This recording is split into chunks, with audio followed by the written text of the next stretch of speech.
Hello दोस्तों, cirrhosis of liver की and stage disease है जिसमें लिवर डैमेज हो जाता है और उसमें स्कारिंग या फाइब्रोसिस हो जाती है जिसकी वजह से लिवर काम करना बंद कर देता है। तो इस बीमारी के क्या कॉम्प्लिकेशंस होते हैं या कैसे कैसे ये हमारे शरीर को नुकसान करता है, कौन कौन सी सिस्टम्स को डैमेज करता है, ये सारी चीज़ों पर आज हम बात करेंगे ताकि ओवरऑल एक अंडरस्टैंडिंग डेवलप हो जाए कि एंड स्टेज लिवर डिजीज में या लिवर जब पूरी तरह डैमेज हो जाता है तो क्या क्या इंपॉर्टेंट समस्याएं देखने को मिलती है, ताकि लिवर के डैमेज संबंधित आपको एक जानकारी मिल जाए कि यहाँ पर प्रॉब्लम और सिम्टम सिर्फ लिवर रिलेटेड नहीं होते, बहुत सारे और इश्यूज होते हैं। टॉपिक पर जाने से पहले जो लोग हमारे चैनल पर नए हैं उन्हें रिक्वेस्ट करूँगा कि चैनल को सब्सक्राइब करें, वीडियोज़ को लाइक करें, शेयर करें, फॉलो करें, कमेंट करें, पूरा देखिए। टॉपिक बहुत इंपॉर्टेंट है इसलिए इसे एंड तक देखिएगा। तो बिना समय बिगाड़े चलिए शुरू करते हैं इंपॉर्टेंट वीडियो।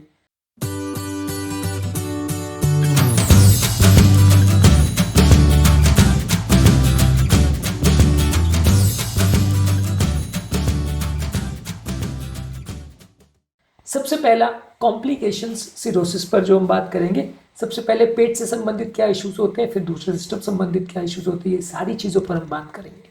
सबसे पहला होता है पोर्टल हाइपरटेंशन, जो कि ब्लड प्रेशर जो है पोर्टल वेन का बढ़ जाता है। बेसिकली ये पूरे डाइजेस्टिव ऑर्गन से ब्लड सक करके लिवर में लेके आता है और इस वेन का बेसिक पर्पज ये होता है कि सारे खाद्य पदार्थ जो पेट में ऑब्जॉर्व होते हैं वो लेके लिवर में लेके जाता है।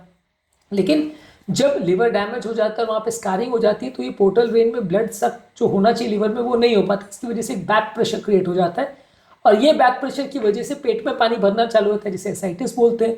हमारी जो अन्नली है उसके अंदर जो नलियाँ होती है वो फूल जाती है, इसको वैरिसेस बोलते हैं।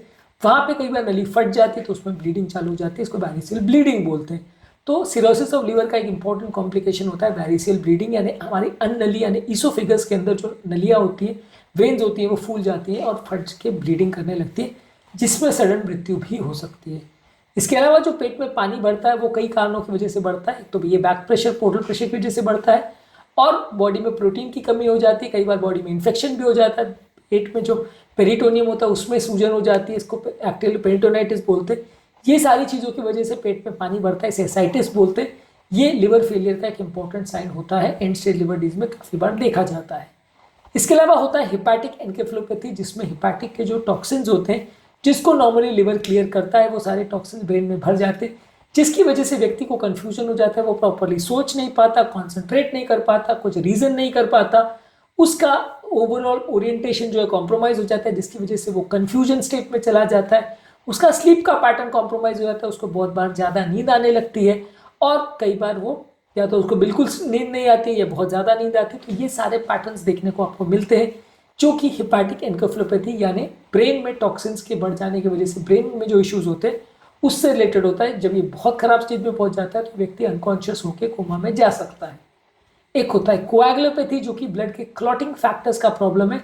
जब व्यक्ति को लिवर में प्रॉब्लम होती है तो लिवर काफ़ी क्लॉटिंग फैक्टर्स को बनाता है, इसकी कमी की वजह से ब्लड में क्लॉटिंग फैक्टर्स कम हो जाते हैं, जिसकी वजह से चोट लगने पर या कई बार बगैर चोट लगे भी ब्लीडिंग हो सकती है, माइनर इंजरी से भी ब्लीडिंग हो सकती है। इसके अलावा एक होता है हिपैटोरीनल सिंड्रोम, जिसमें लिवर के डैमेज की वजह से किडनी का परफॉर्मेंस कॉम्प्रोमाइज हो जाता है, किडनी फेलियर में चली जाती है, यूरिन आउटपुट कम हो जाता है, शरीर में पानी भरने लगता है और क्रिएटिनिन वैल्यूज बढ़ने लगते हैं। इसको हिपैटोरीनल सिंड्रोम बोलते हैं।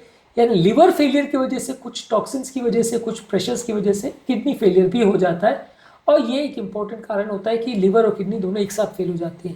इसी तरह से हिपैटोपल्मोनरी सिंड्रोम भी होता है, जिसमें लंग का फंक्शनिंग कॉम्प्रोमाइज हो जाता है और एडवांस लिवर फेलियर में पल्मोनरी आर्टरी प्रेशर बढ़ जाते हैं, जिसकी वजह से लंग फेलियर और हार्ट फेलियर हो सकता है।